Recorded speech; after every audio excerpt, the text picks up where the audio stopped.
Coming off a poor performance, exactly how Michael Penix responds against Washington could be the key to determining if he is truly the franchise QB.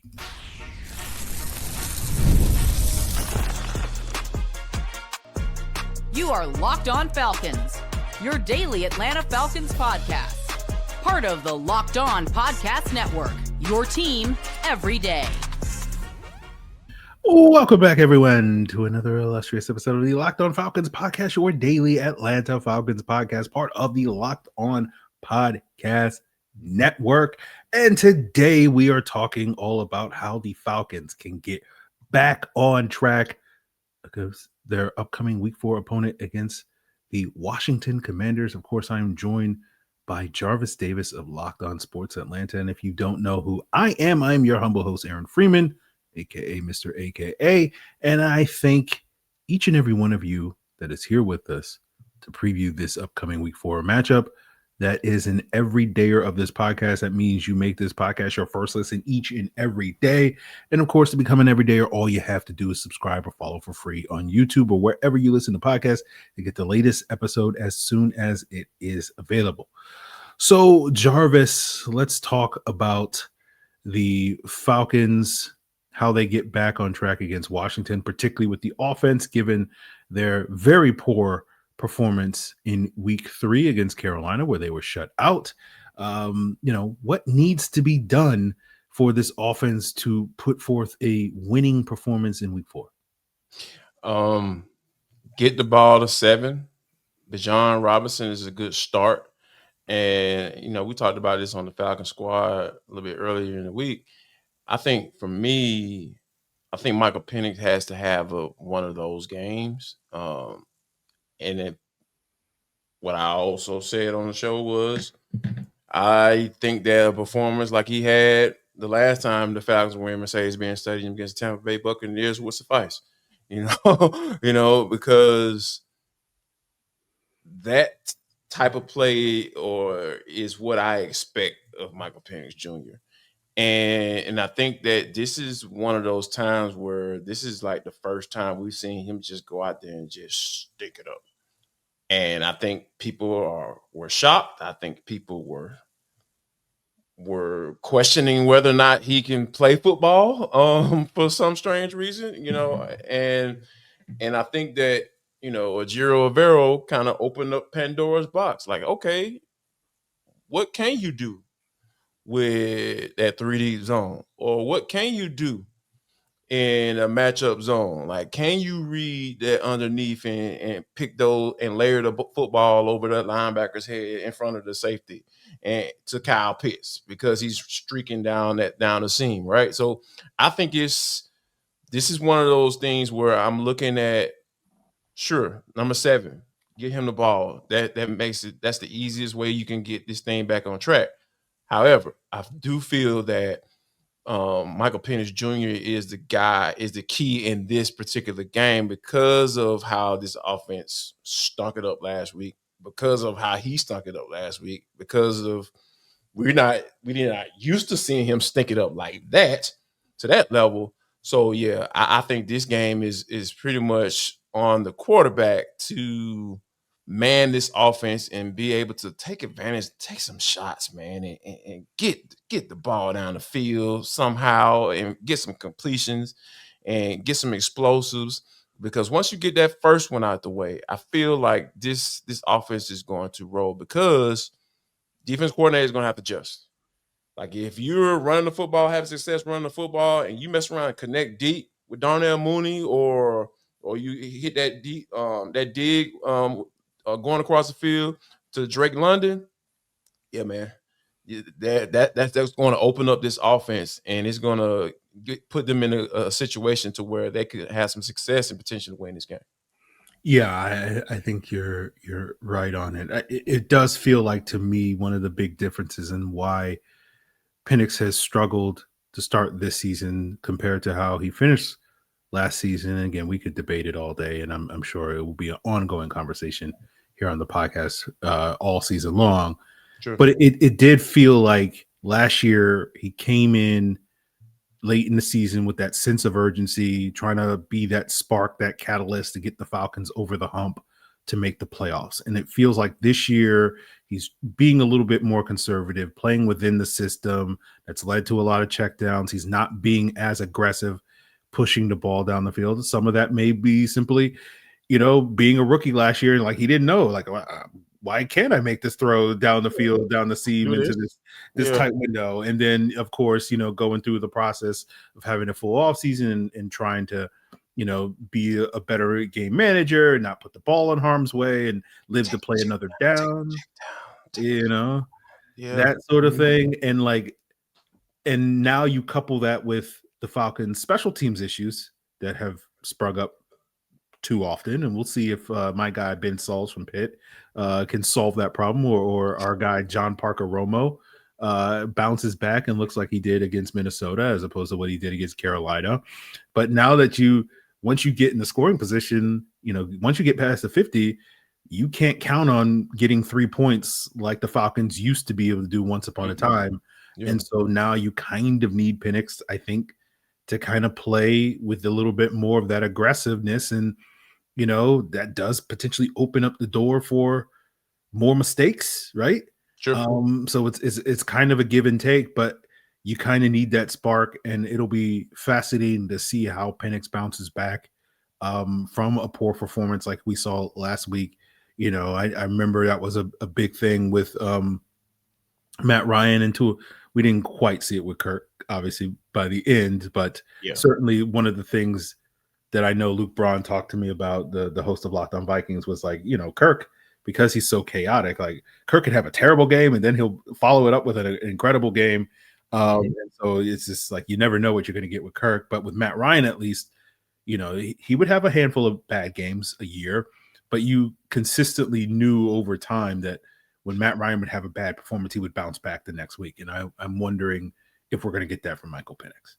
Yeah, and that's why I feel like this is so important for him to do that, because of the situation they're in. And I don't want to say grave situation. I don't want to go that far, but it feels like it. It sure feels like it, because you firing the wide receiver coach. I know you talked about that on your show, and Ike Hilliard, and you got the offense coordinator moving from the booth down to the field. He said he brought it to him, and then Rob probably kind of intimated that he may have told him he needs to do that in order to get the communication to where it needs to be. But yeah, it's just a lot going on. That's none on the field football stuff, and I feel like a good performance by 9 will help them get to where they need to be. And that's, I will continue to say this, man, like if they're going to be a playoff team, they need to be averaging 26, 27 points a game. I'm just sorry, because it seems like, I know we're going to talk about it a little bit later, but it seems like that defense is kind of carrying this team right now. And I don't want the defense to be carrying this team right now, because guess what? All the assets and all the money and all that stuff is on the offensive side of the football, or it's going to be on that side of the football, like maybe like next year, with Drake London coming up and all that stuff. So yeah, man, this offense has to get going, and I think it's going to start with the quarterback, and of course, that foundation of it is going to be giving the ball to Bijan. Yeah. So you spoke on the defense. Let's talk more about the defense and how and what they need to do to slow down Washington. Will we see this pass rush uptick? Will we see the run defense perform better? We'll get into all of that, guys, as we continue today's Locked On Falcons. This episode is brought to you by Square, your favorite neighborhood spots run on Square. There are certain businesses that truly make the neighborhood feel like home. And whether it's your local sports bar packed on game days, coffee shop that knows your order by heart, or the corner deli that's been serving your community for decades, these are the places that bring people together. When neighborhood businesses thrive, the whole neighborhood thrives. And Square is a proud partner of more than 4 million neighborhood businesses all around the world, including those in Atlanta like Kenny 18 Bottle Shop in Kirkwood, Shake Shack, or Buckhead Books. Go to square.com/go/LockedOnNFL to learn more. But before you do, go support your favorite neighborhood spot. You'll be happy you did. Square, see you in the neighborhood. And today's episode is also brought to you by DoorDash. And since it's almost the weekend, it's time to look back and crown this week's MVP on Who Delivered, powered by DoorDash. Just like you can win every Saturday with DoorDash Streaks, saving more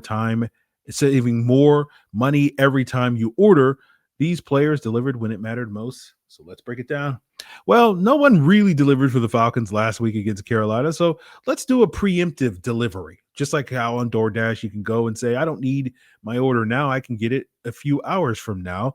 And I think that preemptive delivery, the guy that delivers with no hesitation, no delay, that's on a streak, that is none other than Bijan Robinson. And just like Bijan will deliver for the Falcons this weekend, DoorDash can too by delivering your Saturdays. With DoorDash Streaks, you save every Saturday you order, stack it up all season, and you can save up to $250, including $100 in DoorDash credits. Order this Saturday and keep your streak alive. Fuel your game day only with DoorDash. Terms apply. Promo period through November 18th. So we're talking about this Falcons defense against Washington in this week 4 matchup. And the pass rush did not have the type of performance that we were hoping to see last week against Carolina.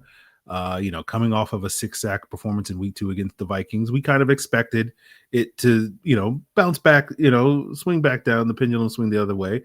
You're not expecting, especially if you're a Falcon fan, not expecting 6 sacks every single week. You're like, hey, we got 6 sacks. I don't know if I'll ever see this again, so I'm going to cherish this moment. But, Carolina did some things using some play action, using some quick game, I think, to try to slow down this Falcons pass rush. But Jarvis, I'm curious for your perspective watching the game. Were you concerned with the pass rush and maybe not having the type of impact that we all kind of thought and taking advantage of maybe some of the weaknesses that Carolina had? And do you feel like that is a lingering concern going into this Washington game? Man, we used to have these conversations. When we used to preview games last year. We were like, oh, yeah, such and such is hurt on the offensive line. Man, Falcons should be able to take advantage of that. Yeah. And then next thing you know, they don't take advantage of that. And that's a little bit of a trigger for me because, there's a reason why guys are backups in the NFL. And when you have the center and the guard down for the game and you don't really hardly take advantage of it at all, that's questionable to me. My ears start getting a little peaked, what I'm saying? Like, hold on now, what we doing over here? You know what I'm saying? What's going on? Why we can't have anyone that take advantage of anything like that? So that's the thing that I look at and get a little concerned about. That's why I feel like this defensive line, the interior guys, those guys are going to have to really step it up. Ruka Roro, I got a chance to go back and look at the All-22, and I was like, Rook, he had a couple of instances, moments, but, overall, it was kind of like, well, you out there? James Pierce Jr., well, you out there? And this is that rookie thing we talk about, right? That's why I feel like you can't depend on this unit to carry you, to win football games. They won that Minnesota game. Yeah, I champion that all day. But, that can't be the norm. The offense has to take the reins and lead this team to where they want to be. But when you're talking about you have that second round pick not taking advantage of a backup, like that starts to concern me. Dave Onyemata kind of fell back a little bit to normal stuff, right? Like what we used to seeing last year, and that's not necessarily the biggest. I'm not excited about that. So I think this interior defensive line is where my concern lies. Like I'm not worried about Pierce and Walker and all those guys gonna figure out a way to get it done. That's just rookie stuff, right? But that defensive tackles, Dorless, I was kind of where were you? Where put an APB out on Brandon Dorless as well. So yeah, I think I'm leaning more towards charging the interior defensive line to be able to step up. Now, those edge guys, they're gonna have their work cut out for them too, regardless of who's the under quarterback, who's under center, or who's in the gun, Mariota or doggone Jay Daniels. You know, they're gonna have to have that rush discipline. They're gonna have to keep that man in their pocket. Like, do not cheat because he will beat you every time. He will destroy you. I'm talking about Jay Daniels, and Marcus Mariota will get you. I think the big piece for me is that interior defensive line. They need to get back on the horse because it kind of fell back a little bit against Carolina Panthers. Yeah, that was the disappointing thing because, you know, no offense to Chandler Zavala, but that man has been the Jalen Mayfield of the Carolina Panthers because he was downright terrible. And it was like, oh, Chandler Zavala is going to play? Like, the Falcons are going to feast, you know? Because, like, again, this is, you know, this is not your normal backup. This is a deep. This is like, why, you know, based off you on the NFL roster. Yeah, like, why are you in the league type of backup based off his performance? But hey, you know, everybody has a get right game against the Atlanta Falcons, and Chandler Zavala is doing great about the Falcons, and that was disappointing to me, and it makes me wonder. And again, obviously, we're only 3 games into the season, but you know, it feels like a little bit. My concern is, you know, the pass rush spearheaded by the edge rushers. The Falcons were able to take advantage of some backup tackles in the first 2 weeks. Mm-hmm. Then Carolina comes to town. Their tackles, Ike Ekwonu and Taylor Moton, are healthy. Moton's pretty solid right tackle. Ike is up and down as a left tackle, but for the most part, solid. And it's like, okay, if the edge rushers aren't really winning, is this interior good enough? And based off of what we saw last weekend, as you just described, Jarvis, it wasn't this past Sunday. And then you go against Washington now. You got Laramie Tunsil on one side. Mm-hmm. I know Josh Connolly, the rookie right tackle, has been up and down so far this season, but is certainly a talented player.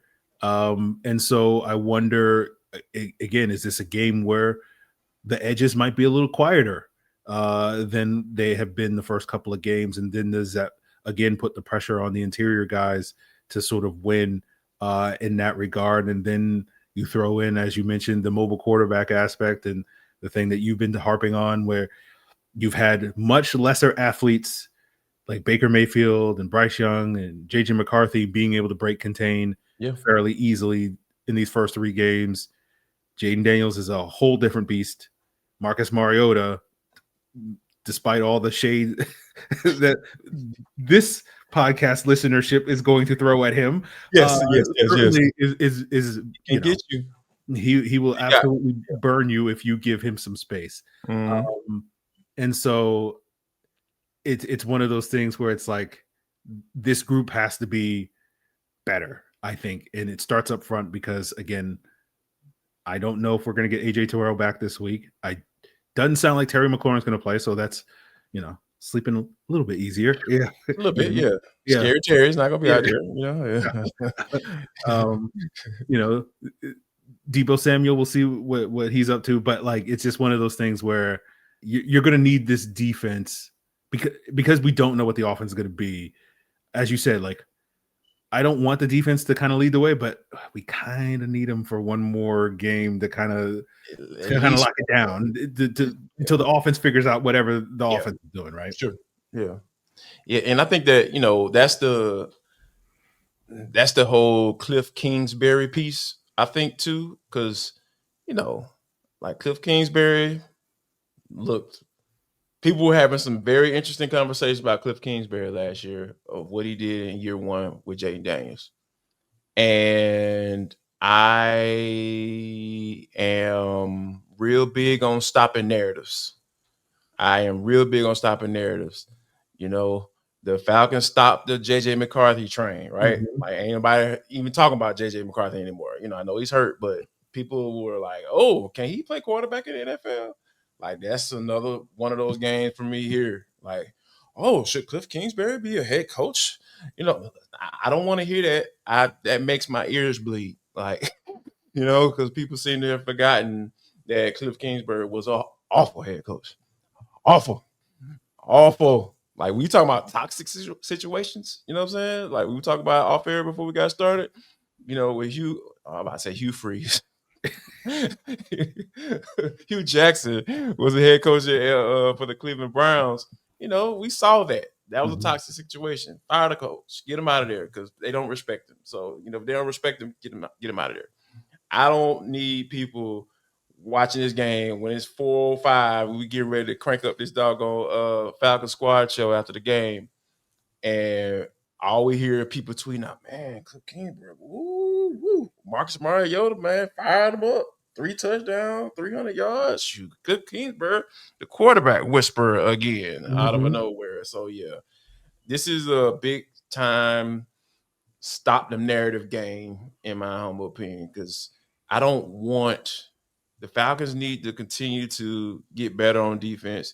I love what I've been seeing from them, in these first few games. I think this is a scenario where, like you mentioned, just one more game. Jeff, we need you to come through, even though people didn't want you because you were Raheem Morris's homeboy. Like, you were a homeboy hire. People didn't want you. So just hold it down for one more game, and I feel that, this defense will be all right. Yeah.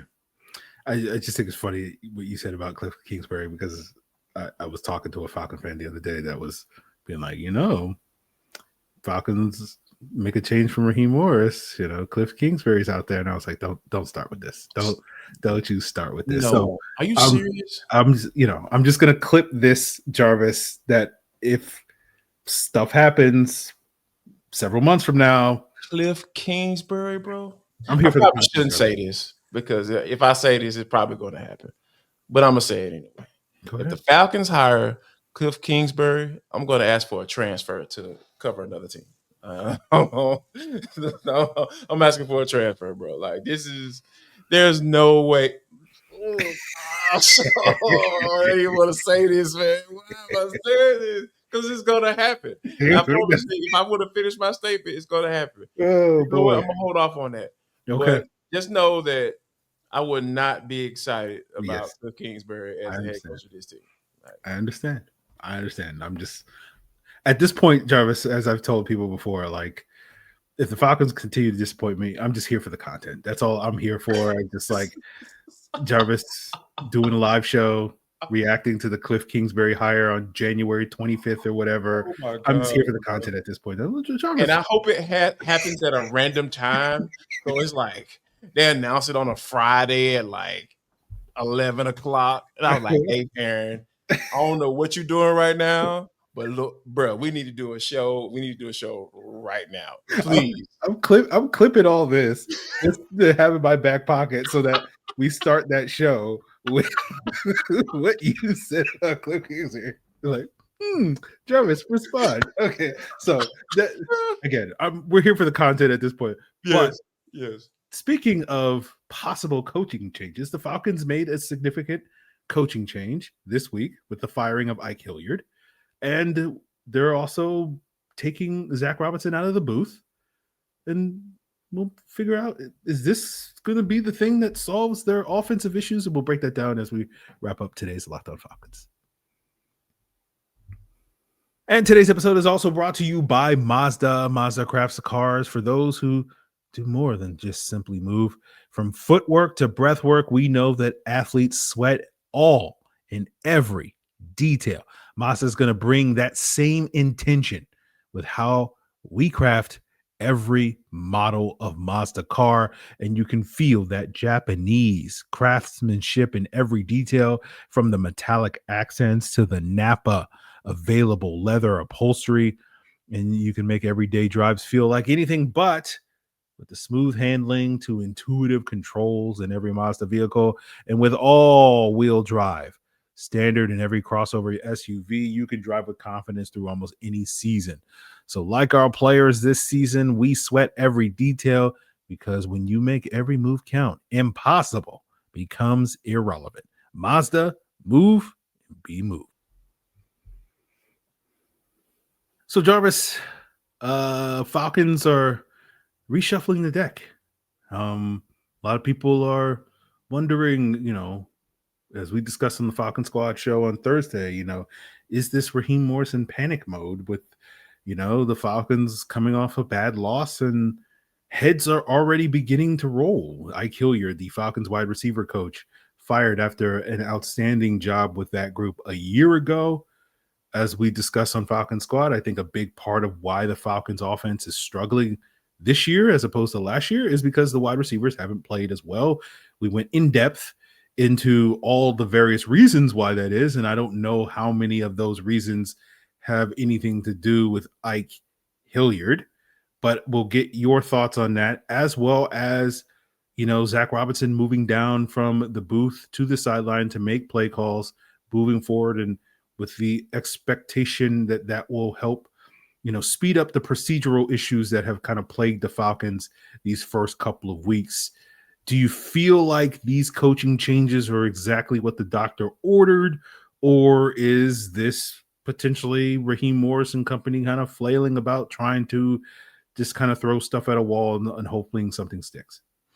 I hope it's not the latter. This is a precursor to something. I feel like this is a precursor to the fall or the precursor to, hey, man, this is a wake-up call to everybody saying, hey, we got to get this stuff figured out because we can't have no one else losing jobs because people like who they work with, right? Reverend McLeod talking about he felt like Ike Hilliard was his favorite coach ever. But at the end of the day, we gotta do our jobs. We gotta do our jobs, and they gotta execute on the field. And I thought that was an excellent comment because when stuff doesn't go the way you think it is supposed to go, or your expectations aren't met, as the head coach of this team, you're gonna look for a reason. I mean, you don't have to look for a reason. Excuse me. You're looking for someone to point the finger at, right? Essentially, because you're not going to point at yourself, and you want to point it at someone or something before it starts get pointed at you, And I think that there's a small part of me that believes that Raheem feels that fire. He feels it. It may not be coming from the inside of the building or from up top from Arthur, but he feels it. He hears it. I can tell you that. I know he hears it because he unprompted. He talked about how the head coach and the offensive coordinator and the quarterback, you stand there and throw stones, and I understand. Like, wait a minute, where'd that come from? So all of those things to me add up to him being in a space where I had to do something. And I think that, being that he used to be in that room, that wide receiver room, like he used to coach wide receivers. So he coached some damn good ones back in the day. I felt like that was something that he gravitated towards and said, you know what, I can make a change here and potentially be in a space where we can bounce back because of who we're playing and how they played against this team last year. And I think that he feels like they can take advantage of that. Yeah, we'll see. I'm not super optimistic about TJ Yates given his body of work when he was the wide receiver coach previously. Fair. Totally fair. Drake London was fine. Drake London had a great year last year. Olamide Zaccheaus, I guess, was fine. Yeah. He was fine with the Commanders, too. Yeah. Nobody else was really fine for the Falcons. Yeah. Wide receiver during those years. And as you mentioned, Drake London's made a significant jump last year with Ike Hilliard. And so the goal is to get more out of veteran wide receivers, given the body of work that Brian Edwards and Mac Hollins and Van Jefferson and Scotty Miller and those guys had. Auden Tate, if you want to throw him in there. That was Arthur Smith's fault, man. Clearly, yes. All that was Arthur Smith's fault. Yes. His predictable offensive play call. Yes. And it's not like the current offensive coordinator has a predictable offense, Jarvis. But I don't even know why you would bring that up. That's what? Predictable? Yeah. Oh, they're in shotgun. They're going to throw it, right?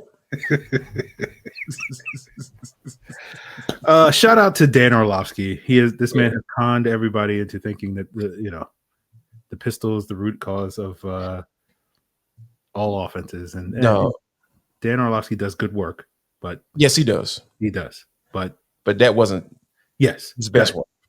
I'm going to say this. We'll end it here before we get too deep into the. Aaron's going to say something that he's going to wind up regretting, but stop listening to people that don't watch the Falcons. I just want to say that. Dan Orlovsky watched one game. He took one play where the Falcons failed to execute their pistol offense and basically said, this is why the pistol is bad and this is why the Falcons should get out of the pistol. And it's like, yes, man, I could find one play and say, where the Falcons don't have a fullback on the field, where Charlie Warner's not a fullback, and basically say, well, they got to get Charlie Warner back to being a fullback because they ran for 218 yards when Charlie Warner was a fullback. Yes, and this is the cure to all their offense now. I do actually believe that putting Charlie Warner at fullback will be the cure to the Falcons offense. But that was a beautiful thing. We've seen that. We've seen it the week. It was a weak guy. Strong guy. Yeah. They had him that looked good. But anyway, I won't sit here and say like, oh, this is the lack of, I wouldn't have that much, I know people always attack my credibility, but I wouldn't have any credibility if I was just sitting here on the podcast being like, the key is the fullback. That's the only thing that's going to unlock the Falcons offense. And they just got to get out of the single back offense. And they got two running backs, two guys. It's nonsense. I just feel like there's been so much toxic, ignorant rhetoric around pistol and shotgun, like QB, like no one's getting open. Michael Penix is missing throws. The blocking is not as good. I mean, we completely forgot about the whole Caleb McGarry. Like people are sitting here acting like, oh, the offensive line is just as good as it's always been. Yeah. But we spent like 3 weeks before the season being like, the offensive line is not going to be as good as it used to be. Yeah. I don't know, man. It just, to me, it all boils down to the offense is struggling, not because it's too predictable. They're just not executing. They need to get back to executing. Yeah. If they get back to executing, and it takes everybody, it's not one person that I think is singularly responsible for all their offensive failures. But those are my thoughts. Jarvis, what are your final thoughts before we close? My final thoughts on this.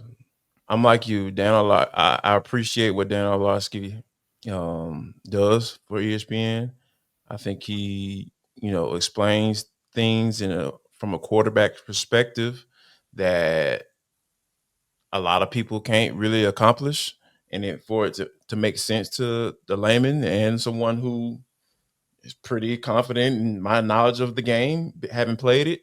And however, like if he would just look at the play, man, like the offensive line had it blocked up. Like ain't nowhere in the world a backside tackle, A'Shawn Robinson, that is, not Aaron Donald. You know what I'm saying? Supposed to make a play on the outside zone to the opposite side of the field. There's no way that's supposed to happen.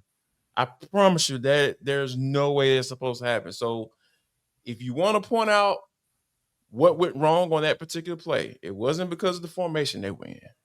It was because the running back did not do what he was supposed to do on that play. He did not press the hole how he was supposed to do it.